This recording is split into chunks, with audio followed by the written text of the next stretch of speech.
Ahli akademik dan jurulatih TVET akan jalani latihan intensif di luar negara.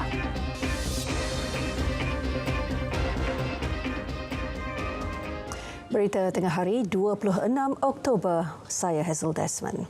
Malaysia bercadang menghantar ahli akademik dan jurulatih dalam bidang pendidikan, latihan teknikal dan vokasional TVET Malaysia ke negara berpotensi bagi mendapatkan latihan intensif di bawah program Training of Trainers TOT. Timbalan Perdana Menteri Datuk Seri Dr. Ahmad Zahid Hamidi memaklumkan Korea Selatan dan Turkiye merupakan antara negara yang mempunyai institusi TVET terbaik.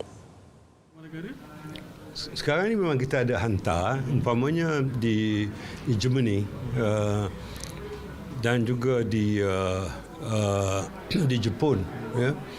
Ini dua negara yang mempunyai kekuatan TVET yang sangat lama hubungan dengan Malaysia. Tetapi kita juga harus explore peluang ini dengan Korea, kerana Korea juga merupakan sebuah negara yang mempunyai institusi TVET yang cukup berpengalaman. Walaupun mereka pernah belajar satu ketika dahulu dengan sebuah negara di Eropah ini, akhirnya negara itu belajar dengan Korea. Beliau berkata demikian selepas sesi bual bicara anjuran Overseas Development Institute bertajuk Modal Insan Penggerak Pembangunan Negara, Pandangan daripada Pendekatan Ekonomi Baharu Malaysia di London. Turkiye merupakan negara yang mempunyai kemahiran tinggi dalam bidang pertahanan. Timbalan Perdana Menteri yang juga pengerusi jawatankuasa Majlis TVET Negara memaklumkan cadangan berkenaan bakal dilaksana selewat-lewatnya suku pertama tahun hadapan. Ini memandangkan bajet yang disediakan perlu diselaras bagi memberi latihan baharu kepada tenaga pengajar dan jurulatih terbabit. Diplomasi halal, strategi penting dalam meletakkan Malaysia pada kedudukan tertinggi di dalam sektor halal global. Ia juga dapat meningkatkan sumbangan sektor ini kepada 230 bilion ringgit atau kira-kira 10.8% daripada keluaran dalam negara khasa KDNK pada 2030. Wartawan Wan Rosma Ramli ada butirannya. Pendekatan diplomasi halal ini menekankan kepentingan mengukuhkan hubungan antarabangsa, memupuk kerjasama dan mengharmonikan ekosistem halal di seluruh dunia. Ia merupakan satu rangka kerja baharu yang diusahakan antara Kementerian Luar Negeri, Kementerian Pelaburan, Perdagangan dan Industri serta Halal Development Corporation HDC. Kerajaan mahukan apabila kita membantu negara-negara membangunkan ekosistem halal di tempat mereka, what do we get back? Apa yang kita dapat? So kita nak tengok lebih banyak syarikat-syarikat, pemain-pemain industri Malaysia apabila kita membangunkan ekosistem halal di sebuah negara. Pemain industri Malaysia ni berpeluang untuk juga terlibat secara langsung dalam ekosistem halal di negara yang kita bantu itu. Persidangan Perniagaan Halal Dunia WHBC 2023 yang bermula pada 27 dan 28 Oktober di London merupakan antara pemangkin kepada strategi ini. Di UK ini merupakan antara pasaran halal yang besar sebenarnya dan ianya merupakan gateway ke rantau Eropah ini, di mana pasaran 3 trilion US dollar pasaran global halal yang kita tahu ini, setengahnya memang berada di kawasan Timur Tengah dan juga rantau Eropah ini. Bertemakan peluang halal dalam dunia tanpa sempadan, edisi ke-15 ini bakal disempurnakan oleh Timbalan Perdana Menteri Datuk Seri Dr. Ahmad Zahid Hamidi. WHBC 2023 yang akan menghimpunkan lebih 300 penggiat turut meninjau peluang untuk meluaskan diplomasi halal di luar negara serta mengulangi komitmen bagi memperkukuh ekosistem halal global. Warusma Ramli, London, RTM. Kita beralih ke perkembangan banjir di Perak. Setakat pukul 12.30 hari, jumlah penduduk terjejas banjir di negeri ini seramai 271 orang daripada 85 keluarga. Sekretariat Jawatankuasa Pengurusan Bencana Negeri menerusi kenyataan memaklumkan 3 pusat pembinaan sementara PPS masih dibuka melibatkan 2 daerah iaitu Hilir Perak dan Kerian. Di daerah Hilir Perak, PPS Dewan Serbaguna Padang Tembak menempatkan 183 penduduk daripada 58 keluarga. Mereka terdiri daripada penduduk Lorong Kedah, Lorong Belakang Klinik, Batu 9 Simpang 3, Batu 10, Batu 7 dan Lorong Sidang Osman. Manakala 53 penduduk daripada 19 keluarga pula ditempatkan di PPS Dewan Majlis Perbandaran Teluk Intan MPTI Langkap. Sementara itu, di daerah Kerian iaitu PPS Sekolah Rendah Kebangsaan Cangkat Lobak menempatkan 35 penduduk dari kampung Matang Tengah. 12 juta ringgit diperlukan bagi penyuraian trafik di Melaka. Ia bagi memberi keselesaan kepada pelancong bersempena Tahun Melawat Melaka 2024 TMM 2024. Exco Kerja Raya Infrastruktur, Kemudahan Awam dan Pengangkutan Melaka, Datuk Hamid Maitin Kunju Bashir berkata, ia melalui naik taraf jalan-jalan utama ke bandar, khasnya di pintu-pintu masuk negeri itu. Peruntukan ini turut merangkumi pelaksanaan program No Right Turn di beberapa lokasi yang telah dikenal pasti. Jika ada bajet khas yang diberikan, mungkin lebih daripada 5 kita akan laksanakan. Sebab ada sebuah tempat tu kita tidak boleh buat sebab perlu ada bajet khas untuk buat pelebaran jalan, membuat elevated lane apa semua. Jadi kita perlu ada satu bajet khas untuk pelaksanaan no right turn ni. Beliau berkata demikian dalam sidang media selepas bersiaran dalam segmen Apa Khabar YB di Melaka FM. Pegawai Tentera Udara Diraja Malaysia TUDM berpangkat Meja mengaku tidak bersalah atas 3 pertuduhan membuat tuntutan palsu. Tertuduh Muhammad Nazrino, 55 tahun, membuat pengakuan tersebut selepas pertuduhan terhadapnya dibacakan di hadapan Hakim Zul Hazmi Abdullah. Mengikut pertuduhan, tertuduh telah memperdayakan pegawai Kementerian Pertahanan Malaysia untuk membuat bayaran tuntutan. Tertuduh didakwa melakukan perbuatan itu antara 28 Mac hingga 24 September 2018. Kesalahan itu didakwa di bawah Seksyen 417 Kanun Keseksaan dan jika sabit kesalahan boleh dipenjara sehingga 5 tahun atau denda atau kedua-duanya sekali. Hakim kemudian menetapkan jaminan RM9,000 bagi 3 pertuduhan. 30 November depan ditetapkan sebagai tarikh sebutan semula kes.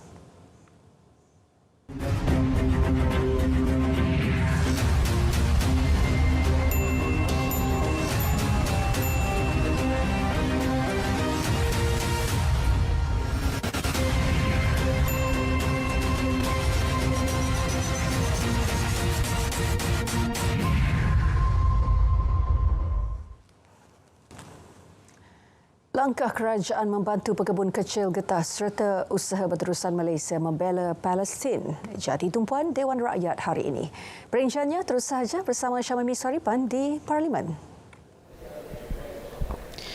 Ya, Dewan dimaklumkan 217,705 pekebun kecil telah menerima insentif pengeluaran getah IPG sejak 2015 hingga Ogos tahun ini.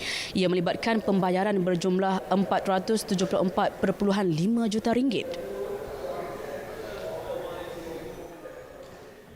Dan Pembentangan Belanjawan 2024 telah bersetuju untuk menaikkan kadar paras harga pengaktifan ataupun PHP bagi IPG daripada RM2.70 ke RM3 sekilogram dengan peruntukan sebanyak RM400 juta. Kenaikan kadar insentif ini diharap dapat meringankan beban pekebun kecil ketika mana berlakunya ketidaktentuan dalam paras harga getah. Selain IPG, projek rintis insentif pengeluaran lateks yang ditambah baik juga akan dilaksana. Juga projek rintis penggunaan gas stimulan yang berupaya meningkatkan pengeluaran getah hingga 3 kali ganda. Baik saudara, mesyuarat luar tergempar Pertubuhan Bangsa Bersatu PBB mengenai isu Palestin akan berlangsung 10 pagi ini di New York hari ini. Permohonan bagi mengadakan mesyuarat tersebut dikemukakan Pertubuhan Kerjasama Islam IOC dan Liga Arab. Ia disokong 9 negara termasuk Malaysia.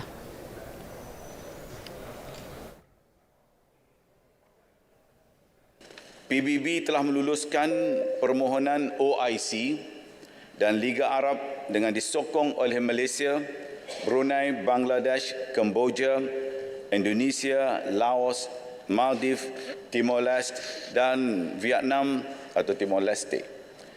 Dan Vietnam untuk satu mesyuarat luar biasa tergempar di Pertubuhan Bangsa-Bangsa Bersatu mengenai isu Palestin. Ia akan dipengerusikan oleh Presiden UNGA ke-78 pada jam 10 pagi waktu New York hari ini. Dalam perkembangan berkaitan, beliau turut memaklumkan Malaysia akan terus bekerjasama dengan OIC dan negara-negara sepemikiran agar PBB dapat merujuk isu kekejaman Israel bukan sahaja ke Mahkamah Jenayah Antarabangsa ICC, malah Mahkamah Keadilan Antarabangsa ICJ. Pada 30 Disember 2022 yang lalu, PBB telah menerima pakai resolusi 74/247 yang meminta agar ICJ memberi pendapat nasihat atau dengan izin advisory opinion berhubung isu-isu berkaitan Palestin. Lanjutan itu, Malaysia telah mengambil bahagian dalam mengemukakan kenyataan bertulis bagi mendapatkan pendapat nasihat berhubung isu Palestin yang telah diserahkan kepada pendaftar ICJ pada 25 Julai yang lalu, 2023. Kenyataan bertulis berkenaan memberi fokus kepada pencabulan hak rakyat Palestin untuk penentuan nasib sendiri atau dengan izin self-determination oleh Israel. Rakyat di seluruh dunia Malaysia turut bercadang untuk menyertai sesi kenyataan lisan yang dirancang berlangsung pada 19 Februari tahun depan. Kesemua usaha itu bukti komitmen jitu dan berterusan Malaysia dalam membantu cari penyelesaian konkret terhadap konflik Palestin-Israel. Saudara, Malaysia akan berunding dengan Singapura untuk mengekalkan perkhidmatan KTMB Shuttle Tebrau meskipun selepas projek RTS Link JB Singapura mula beroperasi. Ia bagi menyediakan lebih banyak pilihan perkhidmatan train kepada pengguna. Dalam bilateral agreement di antara Malaysia dengan Singapura untuk melaksanakan projek RTS, antara syarat yang telah pun dipersetujui bersama ialah apabila siapnya perkhidmatan RTS nanti dan selepas RTS bermula operasi, kalau tak silap saya 6 bulan selepas beroperasi, maka perkhidmatan shuttle Tebrau ini akan diberhentikan. Itu yang merupakan perjanjian sebelum ini antara Malaysia dengan Singapura. KTMB Shuttle Tebrau membabitkan laluan antara JB Central dan Woodlands Singapura. Baik saudara, seperti biasa, Dewan berhenti rehat seketika hingga pukul 2.30 petang, kemudian menyambung semula perbahasan rang Undang-Undang Perbekalan 2024. Sekian perkembangan di Parlimen, dan untuk itu saudara, ayo sama-sama kita membantu dan berdoa kepada saudara kita di Palestin yang berterusan ditindas Zionis. Dari sungai ke segara, Palestin pasti merdeka, kembali ke Angkasa Puri. Syamimi Saripan, terima kasih. Berita tengah hari berehat seketika, kembali selepas ini. Hai, saya Yasmin Hani. Kita akan bersama dengan Encik Muzaffar Osman, Ketua Pegawai Eksekutif dan Pengarah Eksekutif ASMB untuk mengupas tajuk kita, Ramai Jadi Mangsa, sejauh mana kebalnya urus niaga maya. Sembang-sembang ASMB.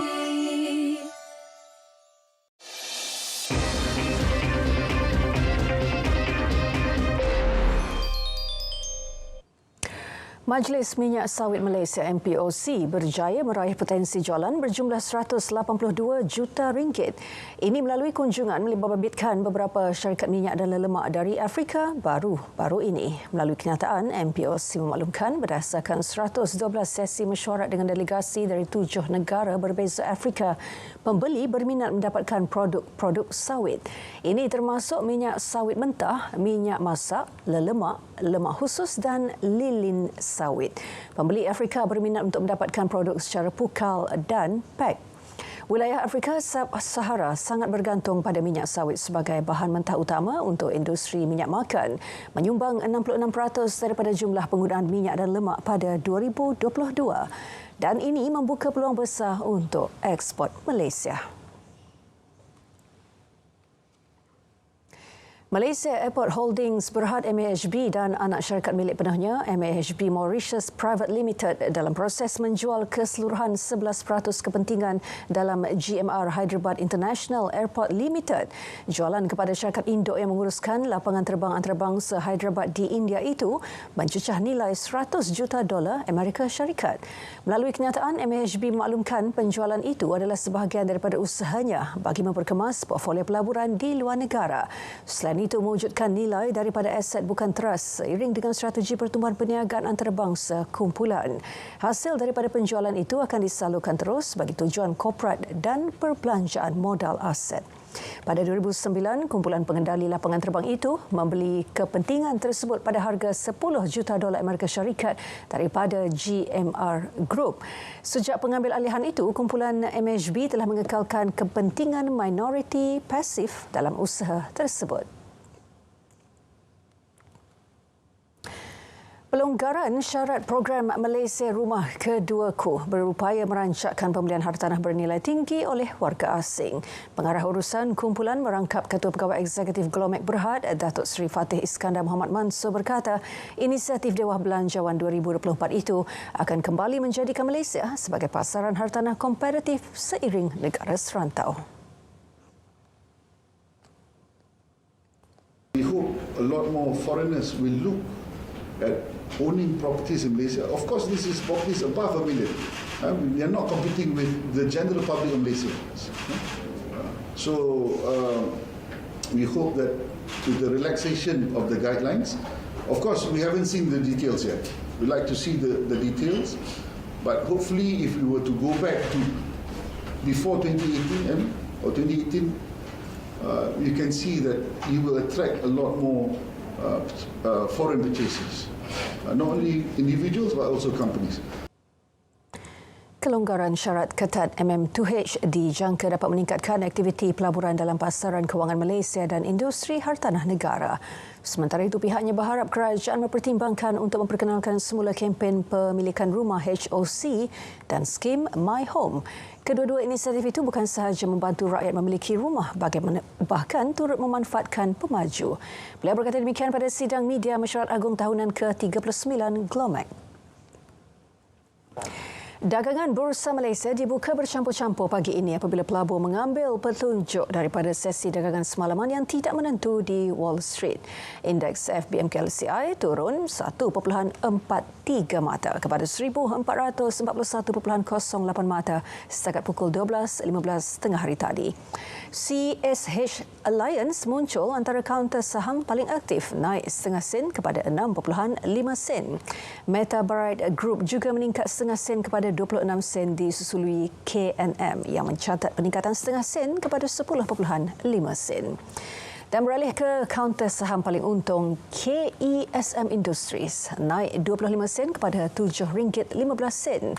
Ajinomoto Malaysia meningkat 24 sen kepada RM15.44 dan Teo Guanli Corporation meningkat 9 sen kepada RM1.27. Nilai ringgit menyusut sedikit dan dibuka rendah berbanding dolar Amerika hari ini. Ini berikutan peningkatan hasil bon Amerika selepas data ekonomi terkini negara itu menguatkan lagi jangkaan bahawa kadar faedah akan kekal lebih tinggi untuk tempoh yang lama. Pada 12 tengah hari, ringgit diniagakan pada 4.78 berbanding dolar Amerika.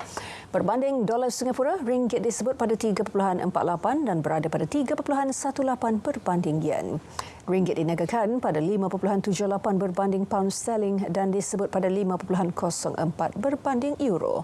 Dan berbanding BAF, ringgit didagangkan pada 13.15.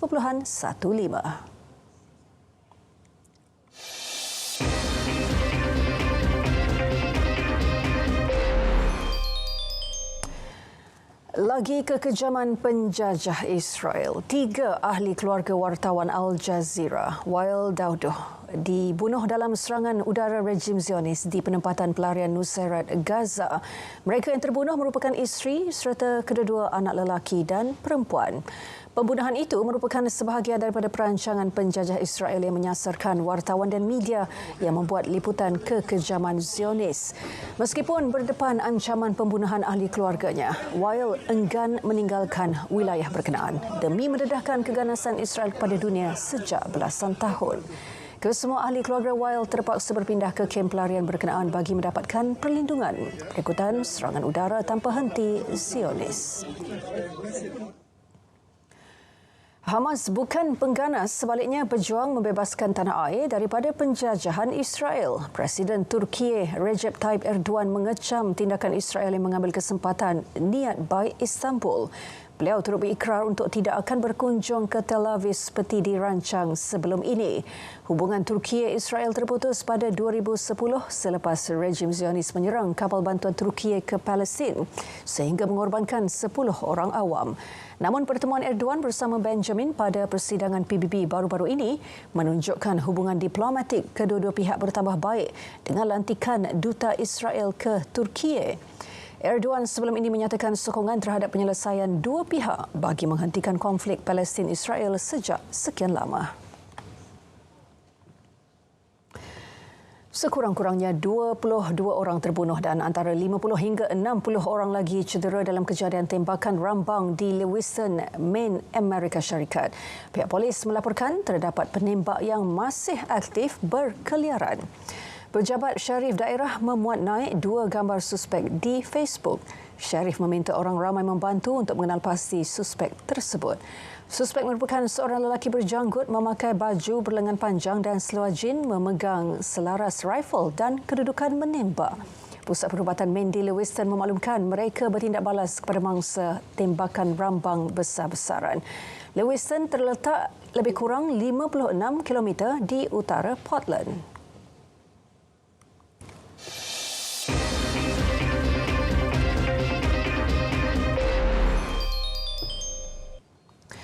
Sukan Para Asia Hangzhou 2022, kontijen negara meneruskan rentak cemerlang selepas atlet para negara berjaya merangkul beberapa lagi pingat.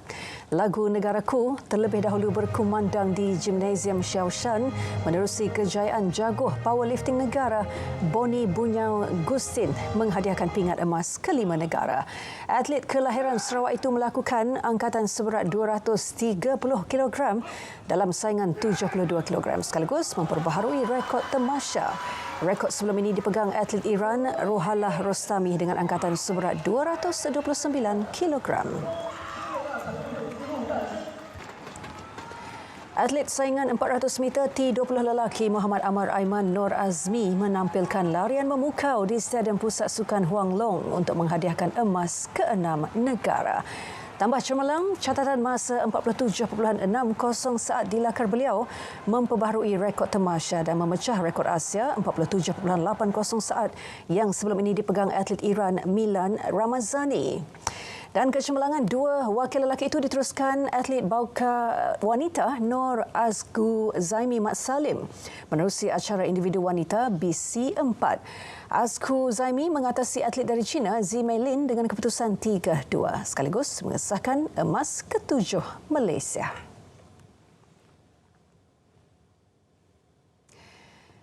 Pemenang pingat emas ke-5 negara, Boni Bunyau Gustin menyifatkan pencapaiannya dalam edisi kali ini sebagai istimewa. Ini hasil kejayaan beliau melakukan angkatan seberat 200 kg dalam saingan 72 kg yang juga merupakan rekod baharu tamasya. Puas hati dengan pencapaian saya. Saya dah buat rekod untuk Asian Para Games yang dibuat oleh Rostami dulu 229. Ini saya break 230 tadi. sangat bangga dengan pencapaian saya. Bonnie turut mendedikasikan pingat emas dimenangi buat abangnya Brian Junansi Gustin yang bersaing menerusi acara 80 kg. Ini merupakan penampilan kedua atlet kelahiran Serian Sarawak itu di Tamasya Para Asia. Penembak negara Jonathan Wong menjadi atlet ketiga Malaysia layak secara merit ke Sukan Olimpik Paris 2024. Pakar acara pistol itu layak ke tamasya berkenaan selepas menduduki tempat keempat acara 10 meter air pistol dalam kejohanan menembak dunia di Changwon, Korea Selatan. Pada kejohanan berkenaan, Jonathan terlepas kedudukan podium selepas tewas 0.9 mata kepada wakil dari India dalam aksi 10 meter air pistol lelaki. Namun, dua pemenang pertama dan kedua dari China sebelum ini telah layak secara merit menyebabkan kuota mereka diberikan kepada Jonathan. Ini akan menjadi penampilan keduanya dalam tamasya sukan terbesar dunia itu selepas melakukan penampilan pertama pada edisi di Rio pada 2016. Jonathan 31 akan menyertai dua lagi atlet negara dalam senarai berkenaan iaitu Bernard Roddick Lises dari sukan terjun dan Nur Shazrin Latif daripada sukan pelayaran. Sementara itu, jurulatih menembak kebangsaan Muhammad Firdaus Abdul Rahim menyedari Jonathan Wong layak ke Olimpik Paris selepas dimaklumkan oleh juri kejohanan menembak dunia di Changwon, Korea Selatan. Jadi, kita tak perasan yang dua China ni dah dapat kota tu. Jadi, kita pun macam terpinga-pinga. Aduh, panjang lagi lah nak kena buat sampai yang bulan 1 Jakarta tahun depan kan. Aduh, letih buat 0.1. Tapi syukur Alhamdulillah rezeki tu tak salah alamat. Dapat dekat John. So, untuk 2023 ni memang pay off lah. I think we'll get to see him in Paris. Dan ini perkembangan bola sepak Liga Juara-Juara Eropah. Paris Saint-Germain kembali bangkit di Liga Juara-Juara dengan menewaskan AC Milan 3-0 awal pagi tadi. PSG berazam menebus kekalahan 1-4 di Newcastle United 3 minggu lalu dan mempamerkan ketajaman penyudah di Parc des Princes. Kylian Mbappe, Randal Kolo Muani dan Lee Kang-in memastikan Paris Saint-Germain kembali bangkit di Liga Juara-Juara. Mbappe meletakkan PSG di depan selepas setengah jam permainan untuk gol ke-10-nya musim ini. Kolo Muani menambah jaringan sejurus selepas rehat. Bintang Korea Selatan Lee kemudiannya menjaringkan gol ketiga pada lewat permainan yang juga jaringan pertamanya untuk kelab itu. PSG kini di tangga teratas kumpulan F dengan 6 mata sebelum kunjungan ke Milan. Sukan Para Asia Hangzhou 2022. Rangkuman segala aksi dan perjuangan atlet-atlet kami bawakan untuk anda sepanjang 23 hingga 28 Oktober dalam Laporan Pagi, 11 pagi, Laporan Petang, 3 petang dan Sorotan Harian 10 malam di saluran OK dan saluran sukan RTM. Juga boleh disaksikan secara penstriman langsung di RTM Klik. Bersama RTM, penyiar rasmi. Malaysia terus beri sokongan dan bantuan selain berdoa untuk rakyat Palestin yang ditindas Zionis. Dari sungai ke segara, Palestin pasti merdeka. Berita tengah hari berakhir di sini. Malaysia Madani tekad perpaduan penuhi harapan.